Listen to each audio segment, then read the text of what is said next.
안녕하세요. 삼성선물에서 경제분석하는 최서영 연구원입니다.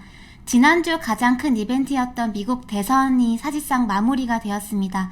이번 시간에는 대선 이후의 시장 상황들에 대한 브리핑과 함께 앞으로 미국의 정책 그림들이 어떻게 나오게 될지에 대한 저희 고민들을 말씀드려보려고 합니다. 바이든 후보가 미국의 제46대 대통령으로 당선이 되었습니다. 일단 대선 이전부터 충분히 예상이 되었듯이 트럼프 대통령은 이 개표 당일부터 불복 의사를 강하게 표출을 했었고요. 또 경합주들 여러 곳에 소송을 제기하긴 했었지만 하지만 바이든 후보가 538석 중에서 270석을 훌쩍 넘는 300석 이상을 가져갈 가능성이 높아지고, 또 공화당 내부에서도 트럼프 대통령의 주장이 힘을 받지 못하게 되면서 이 불복 사태 자체는 금융시장에 별다른 변수로 작용하지 못하고 있는 상황입니다. 일단 금융시장은 지금까지 발목을 잡던 대선 불확실성 제거를 반영하면서 지난주에 이례적인 상승세를 연출을 했었고요. 달러와 같은 경우도 보다 예측이 가능할 바이든 당선인의 외교정책 가능성을 반영하면서 전방위적인 약세를 연출을 했었습니다. 일단 금융시장이 대선 결과만큼 주목했던 건 이 상원의 결과였는데요. 일단 외교부문, 이 대외정책 같은 경우는 행정부가 단독으로 결정을 할 수가 있지만 이 미국의 대내 정책들, 특히 재정정책의 집행을 위해서는 이 상하원의 동의가 모두 필요하기 때문에 의회가 이제 공화당과 민주당, 양당으로 갈라질 경우에는 이 바이든의 대내 정책 공약들의 발목을 잡을 수밖에 없기 때문입니다. 일단 하원 같은 경우는 민주당의 가능성이 이미 높았었기 때문에 이 상원 결과에 따라서 민주당의 대표 공약인 증세라거나 이 빅테크 기업들의 반독점 규제에 대한 경계가 좌우가 되던 상황에서 공화당이 상원에서 우위를 점하는 흐름이 나타나면서 이 두 가지 규제에 가장 발목이 잡힐 수 있었던 빅테크 기업들 같은 경우는 행정부 결과와 별다른 상관없이 급등세를 연출을 했었습니다. 다만 동시에 바이든 후보가 공약으로 내세우던 대규모 재정 부양책 가능성이 좀 낮아지면서 나스닥 대비 중소형주, 러셀 2000이라거나 다우지수 상승폭은 상대적으로 제한적이었고요. 미국 국채금리들은 최근에 상승폭을 일부 반납하는 양상을 보였었습니다. 아마 당분간 미국 추가 부양책과 관련해서는 이 미치 맥코넬 공화당 상원 원내대표의 주장 견해에 좀 힘이 좀 실리게 될 텐데요. 맥코넬 의원은 상원 의원 연임에 성공한 직후에는 연내 경기 부양안 통과를 최우선 과제로 삼겠다라고 언급을 한다거나 민주당이 요구해 왔었던 주정부, 지방정부 지원도 포함시킬 수 있다라고 말을 하면서 선거 이전보다는 조금은 유연해진 태도를 보이긴 했습니다. 하지만 이 대규모 소득 보전, 이 실업급여 정책을 포함을 시키려고 하는 민주당과는 다르게 공화당은 여전히 목적성이 명확한 자금만을 좀 선별적으로 통과를 시키려고 한다라는 데는 변함이 없기 때문에 이 양측 간의 협상 과정, 갈등이 다시 금융시장의 변수가 될 가능성이 좀 있어 보입니다. 우선 당장은 대선 불확실성 제거가 증시 랠리로 연결이 되곤 있는데요. 근데 코로나가 최근에 계속 더 심해지고 있는 상황이기 때문에 조만간 이 부양책 논의를 시선이 이동할 수밖에 없어 보입니다. 일단 지난주 금요일에 발표됐던 10월 고용보고서 결과가 예상보다 상당히 긍정적으로 나왔었습니다. 비농업 부분 취업자 수라거나 실업률, 그리고 경제활동 참가율, 이 세 가지 가장 대표적인 지표들이 지난달 9월 수치 그리고 예상치를 모두 웃도는 결과를 발표를 했었는데요. 근데 이 결과가 부양책에 대한 공화당의 태도를 좀 더 후퇴를 시키는 결과로 연결이 되면서 시장에는 오히려 좀 도움이 되지는 못했었습니다. 이렇게 의회 양당이 분리된 구도가 연장이 될 경우에는 공화당과 민주당이 서로 바라보는 경제 모습이 사실 근본적으로 좀 다르기 때문에 부양책 합의점이 쉽게 도출되기는 여전히 좀 어려워 보이는 상황입니다. 일단 공화당은 좌측 차트에 보시는 지금까지 빠르게 진행이 됐던 실업률의 하락 속도, 그리고 경제 정상화 속도를 보고 있는 반면에 민주당 같은 경우는 이 재확산되고 있는 코로나의 상황이라거나 우측 차트 보시는 이 영구적 실업에 직면했을 취약 계층들의 피해에 좀 더 초점을 맞추고 있는 상황입니다. 그래서 이렇게 만일 부양책 합의가 계속 좀 지연이 될 경우에는 부양책 통과 여부에 크게 좀 상관이 없는 그리고 또 낮아진 금리 혜택을 가장 많이 받게 되는 성장주들, 빅테크 기업들 같은 경우는 좀 별개의 움직임을 보일 수는 있겠지만 부양책에 도움이 필요할 여타 섹터들의 경우에는 좀 긍정적인 센티멘트가 계속 지속이 될지 여부를 좀 주시할 필요는 있어 보입니다. 근데 이 상원 선거의 최종 결과 같은 경우는 사실 뭐 가능성이 높진 않지만 아직 변수가 좀 남아있는 상황이긴 합니다. 여기 그림 보시면은 지금까지 상원 총 100석 중에서 공화당과 민주당이 확보한 의석수는 각각 48석인데요. 아직 뭐 4석, 노스캐롤라이나나 알래스카, 그리고 조지아의 2석은 최종 결과가 나오지 않았습니다. 근데 이 중에서 노스캐롤라이나와 알래스카 같은 경우는 공화당이 차지할 가능성이 높지만 남은 조지아 2석 같은 경우는 내년 1월 5일에 결선 투표로 좀 넘어가게 되었습니다. 그래서 조지아 같은 경우는 과반 득표자가 없을 경우에는 상위 득표자 2명이 이 결선 투표를 하도록 규정이 되어 있기 때문인데요.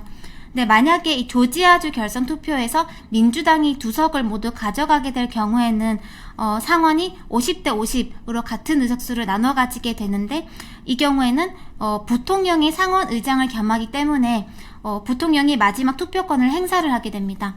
그래서 사실상 상원의 다수당을 민주당이 가져가게 될 수가 있는 상황인데요.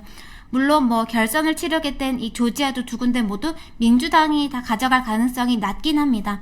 하지만 민주당이 행정부와 하원을 좀 차지한 상황에서 상원까지 좀 가져가게 될 경우에는 앞으로의 정책 예상 경로가 크게 달라질 수가 있는데요. 그래서 최종 확정까지는 뭐 2개월 가량이 남았기 때문에 일단 시장은 가능성이 좀 더 높은 공화당 상원 시나리오를 중심으로 반영을 해갈 가능성이 높지만 민주당의 상원 가능성을 온전히 배제하기는 좀 어려울 것으로 보이고요. 마지막까지 좀 확인이 필요해 보이긴 합니다. 지난주 후반에 연준의 11월 FOMC 회의가 있었습니다. 근데 시장에 큰 관심 없이 별다른 변화 없이 마무리가 되었는데요.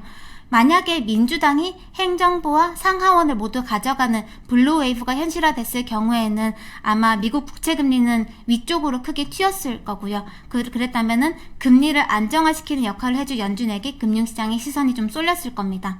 그리고 아마 연준은 금리 안정화 의지를 강조를 해주면서 이 금리 급등 리스크를 제어하는 면모를 보여줬을 가능성이 높습니다. 근데 공화당이 상원을 차지할 가능성이 높아지게 되면서 우측 차트 보시면 중장기 금리들은 대규모 부양책 기대를 다소 좀 접으면서 이 최근의 상승폭을 일부 반납하는 양상을 보였고요. FOMC도 큰 관심 없이 조용하게 끝났습니다. 물론 뭐 의회가 분리가 되었다고 해서 뭐 재정 정책이 교착 상태에만 계속 빠져 있지만은 않을 거고요. 뭐 어느 정도의 부양책은 시차를 두고 나올 겁니다. 다만 규모나 시점에 대한 기대는 뭐 기존의 블루웨이브 가능성에 비해서는 후퇴가 될 수밖에 없어졌고, 이 재정 모멘텀에 대한 기대도 다소 좀 꺾일 수밖에 없어진 것은 좀 분명한데요. 물론 만약에 경제가 이 공화당 의원들이 예상대로 뭐 자체적인 회복력을 계속해서 잘 보여준다면 다행이겠지만 사실 지금으로서는 장담하기 좀 어렵습니다. 그래서 아마 재정 부양책에 대한 기대가 실제로 줄어들게 된다면은 금융시장은 뭐 그렇다면은 연준이 이 정부의 빈자리를 대신 메워주게 될 수 있을지, 아니면 뭐 재정 정책이 필요했던 빈자리를 통화 정책이 뭐 이 대신 잇몸격으로 메우게 된다면은 경제와 금융시장에는 어떤 양상이 나타나게 될지에 관심이 모일 수 있어 보입니다. 일단 최근 연준이 전달하던 메시지는 상당히 명확했습니다. 이번 위기는 취약계층들에게 가장 무거운 짐이 지어지는 위기인 만큼 돈의 목적지를 정할 수 없는, 그리고 돈을 빌려줄 능력밖에 없는 통화정책보다는 특정 경제주체들의 손에 돈을 직접 쥐어줄 수 있는 재정정책이 필수적으로 요구가 되는 성격의 위기이다라는 거였고요. 그리고 만약에 정부 지원이 지연이 된다라거나 규모가 예상보다 좀 적게 나오게 될 경우에는 좀 견디기 어려운 취약계층들에게 피해가 집중이 될 수 있고, 그 경우에는 뭐 궁극적으로 경제활동 참가율 감소로 연결이 될 수가 있기 때문에 경제 생산 능력, 잠재 성장률 측면에서도 좋지가 않을 것이다. 그래서 빠르고 강력한 재정 지원이 매우 중요하다라는 것이었고요. 그 과정에서 발행이 될 대규모 국채는 연준이 소화를 해주겠노라라는 것이 연준의 주요 주장들이었습니다. 근데 이건 어떻게 보면 다른 말로 연준이 금리를 지금보다 좀 더 낮게 내릴 의향은 별로 없지만 금리가 좀 높아지게 될 경우에는 그 상승 압력은 방어를 해주겠다라는 의미였을 거고요. 재정 정책이 강화가 될 때 연준에 대한 관심도, 또 연준이 할 일도 좀 더 많아졌을 겁니다. 근데 만약에 이 상하원이 분리가 되면서 이 추가 소득 보전 정책이나 주정부 지방정부 지원, 그리고 인프라 투자 정책들이 좀 강하게 나오지 못하게 된다면은 미국 중장기 금리들에게 상승 압력이 뚜렷하게 나타날 이유도 좀 줄어들게 될 거고요. 연준의 정책 고민도 좀 더 깊어지게 될 수가 있습니다. 이 연준의 고민을 가장 잘 읽어볼 수 있는 차트는 지난 몇 달간 꾸준히 말씀드려 왔었던 명목금리, 국채금리와 기대물가 간의 격차인 실질금리입니다. 이 명목금리에서 물가를 제외한 금리이죠. 이 실질금리 같은 경우는 통화정책이 경제에 영향을 미치는 가장 중요한 중간 고리입니다. 근데 사실 이 실질금리 절대 레벨 자체보다 더 중요한 거는요, 오른쪽 차트 보시면은 이 경제가 잠재 수준에 있을 때의 적정한 금리 레벨, 다른 말로 그 나라 경제가 균형 상태에 있을 때 감당할 수 있는 금리 레벨을 의미하는, 보시는 까만색 선이 실질 균형금리 대비해서 현재 시점의 실질금리가 얼마나 낮은지가 가장 중요합니다. 근데 문제는 보시면 이 최근 미국 실질균형금리 추정치 자체가 역사적인 저점인 0% 부근으로까지 계속 낮아지게 되면서 현재 실질금리 레벨이 과거만큼 완화적인 수준이 되기 어려워지고 있다라는 겁니다. 그래서 연준 입장에서는 실질금리가 지금보다 높아지는 게 사실 불편할 수밖에 없는 상황입니다. 근데 이 명목금리가 추가로 하락할 룸이 별로 없는 지금 같은 상황에서 이 실질금리가 계속 낮게 유지가 되기 위해서는 왼쪽 차트 보시면 이 기대물가가 어느 정도 뒷받침이 되어 주어야 하는데요. 근데 기대물가는 사실 통화정책만으로는 자극이 되기가 좀 어렵습니다. 그래서 이제 파란색 선 보시면은 최근 기대물가 추이는 재정정책에 대한 기대 동반해서 움직여 왔었는데요. 그리고 지난주에 의회 양당이 분리가 될 가능성이 높아지면서 이 크게 하락하는 모습을 좀 보였었습니다. 근데 이렇게 만약에 재정정책에 대한 기대가 후퇴가 되면서 기대물가가 계속 좀 추가적인 하락세를 보이게 될 경우에는 연준 입장에서는 명목금리, 국채금리를 지금보다 좀 더 낮은 수준으로 내리지 않고서는 실질금리의 긴축, 실질금리의 상승을 방어하기가 어려워질 수가 있습니다. 그래서 연준이 재정정책의 중요성을 강조했던 이유도 여기에 있었다라고 볼 수가 있는데요. 하지만 재정정책은 연준이 관여할 수 있는 부분이 아니죠. 그렇기 때문에 만약에 재정정책이 충분히 등장해주지 못하는 와중에 경제가 예상보다 좀 부진한 모습을 보일 경우에는 그리고 실질금리가 실제로 좀 높아지게 될 경우에는 연준은 불가피하게 혼자 다시 팔을 좀 걷어붙여야 될 가능성이 있습니다. 자산 매입을 늘린다라거나 이 제로금리 지속 기간을 좀 더 장기화시킬 수 있다라는 시그널을 주면서 이 금리를 전반적으로 좀 더 낮추는 노력을 해야 될 수도 있다라는 의미인데요. 그럴 경우에는 소위 이 K자형 회복으로 대변이 되는 이 양극화의 심화 가능성도 불가피하게 높아질 것으로 예상이 됩니다. 현재 연준의 시선은 경제의 평균적인 수치가 아니라 이 가장 약한 고리인 취약계층의 시선이 좀 쏠려 있는 상황이죠. 그렇기 때문에 연준은 정부가 취약계층을 직접 보호하는 조치를 좀 적게 쓰게 될 경우에는 저금리 정책을 좀 더 장기화하는 선택을 하게 될 수밖에 없어 보이고요. 이 저금리 환경 위에서 유동성은 이 높은 쪽으로 계속 이동하게 될 가능성이 좀 높아 보입니다. 그래서 이러한 저금리 환경으로 인한 양극화의 심화는 연준이 사실 가장 우려하던 이 부작용 중 하나이지만 지금으로서는 별다른 선택지가 없어 보인다라는 것이 연준의 딜레마를 좀 자극할 것으로 예상이 됩니다. 이번 주는 일단 대선 불확실성 제거, 그리고 상하원 분리 가능성으로 인한 긍정적인 면들, 증세나 금융 규제 가능성 제거와 같은 호재들을 우선 반영하면서 이 급등했던 시장이 분리된 의회의 다른 이면인 재정 부양 규모 축소 우려를 반영을 할지, 이 코로나의 재확산 동향과 함께 시장의 센티멘트를 여전히 좀 주시할 필요가 있는 국면으로 좀 보이고요. 또 매코넬 공화당 상원 원내대표의 언급도 좀 지켜볼 필요가 있어 보입니다. 그리고 이번 주에 연준위원들 연설이 대거 예정이 되어 있는데요.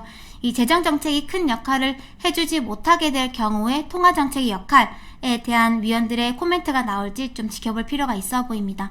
이번 한 주도 시장 대응 잘 하시길 바라겠습니다. 감사합니다.